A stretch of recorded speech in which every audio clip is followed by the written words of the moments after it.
Hi అండి. ఈరోజు మా ఇంట్లో మిల్ మేకర్ బిర్యానీ తయారు చేసాం. ఎలా చేశానో చూసేయండి. ఫస్ట్ అయితే ఫ్రైడ్ ఆనియన్స్ ఫ్రై చేసుకుని పక్కన పెట్టేసుకున్నాను. అలాగే హాట్ వాటర్లో ఒక మిల్ మేకర్ వేసి ఒక 10 మినిట్స్ ఉంచి పిండేసుకుని పక్కకైతే తీసేసుకోవాలన్నమాట.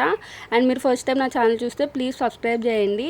అండ్ ఇక్కడ నేను మిల్ మేకర్లో సరిపడా ఉప్పు, కారం, అలాగే ఒక టేబుల్ స్పూన్ అల్లం వెల్లుల్లి పేస్ట్, హాఫ్ టేబుల్ స్పూన్ ధనియాల పౌడర్, అలాగే బిర్యానీ మసాలా వేసుకున్నాను. అలాగే 2 టేబుల్ స్పూన్ కర్డ్, అలాగే దీంట్లోకి కరివేపాకు, కొత్తిమీర ఉంటే కొత్తిమీర, పుదీనా కూడా వేసుకుని, అలాగే ఫ్రైడ్ ఆనియన్స్ ఫ్రై చేసుకున్నాం కదా వాటిని కూడా వేసుకుని మిక్స్ చేసేసుకుని పక్కనైతే పెట్టేసుకోవాలి. ఒక పావు గంట అలాగా.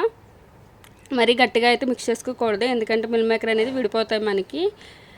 చూసారు కదా, ఈ విధంగా అయితే మనం మిక్స్ చేసేసుకుని పక్కన అయితే పెట్టేసుకోండి. తర్వాత ఇక్కడ బిర్యానీ రైస్ అయితే చేస్తున్నాం అనమాట.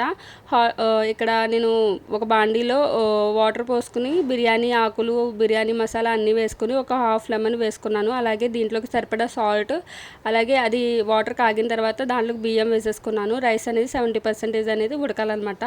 ఇక్కడ నేను ఇంకో బాండీ పెట్టుకుని ఆయిల్ వేసుకుని ఇందాక మనం మ్యాగ్నేట్ చేసుకున్న మిల్ మేకర్ మిశ్రమాన్ని అయితే దీంట్లోకి వేసేసుకుని దాన్ని వాటర్ అనేది తేలే వరకు మనం బాగా ఫ్రై చేసుకోవాలన్నమాట.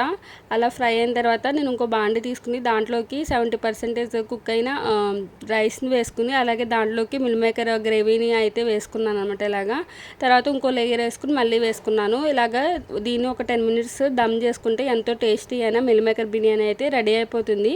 మీరు కూడా చేసి ఎలా వచ్చిందో చెప్పండి. ఇక్కడ నేను పైన అయితే ఫ్రైడ్ ఆనియన్స్ కొన్ని ఉంచుకున్నాను అనమాట. అవిను అలాగే ఫుడ్ కలర్ మీకు ఇష్టమైతే వేసుకుంటే, లేకపోతే అక్కర్లేదనమాట.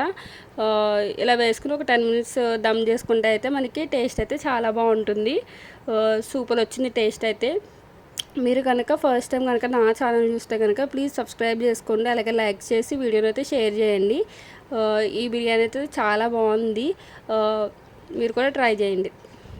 Thank you for watching.